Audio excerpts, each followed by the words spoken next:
Little Feet Week is an opportunity for students with disabilities as well as non-disabled students to get together, have a partnership, practice activities, and from there be able to participate in an Olympic-like event. Our student with a disability is identified as our athlete and our partner is a non-disabled student, and they practice over 8 weeks. And they get to form relationships and bonds, learn each other's strengths and weaknesses.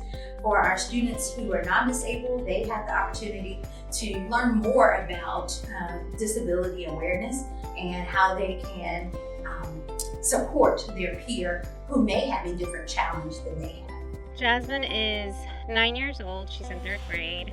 She is on the spectrum, and yes, it's very hard to see her disability. So sometimes people think, like, what's wrong with your child? I was like, there's nothing wrong with her. She's just perfect the way she is. The socialization part aspect is definitely the biggest part that it's helping her. Most of the time she likes to be alone, but she also wants to join in. But unfortunately, she just doesn't know how to connect with kids her own age.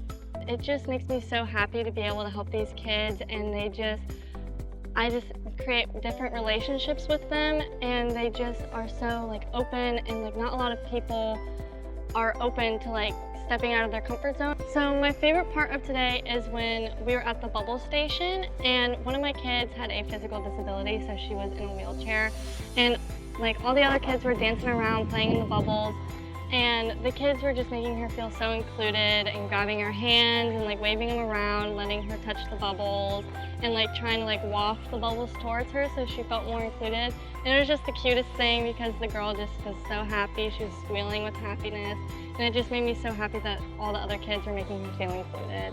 We want to ensure that all of our students have an opportunity to feel safe and encouraged and included.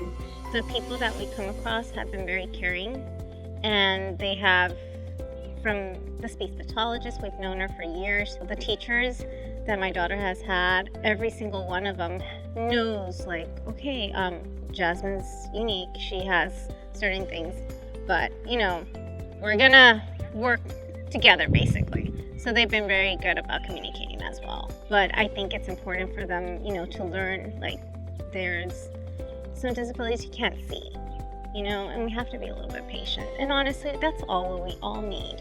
Patience and love, and just, you know, be here for the kids.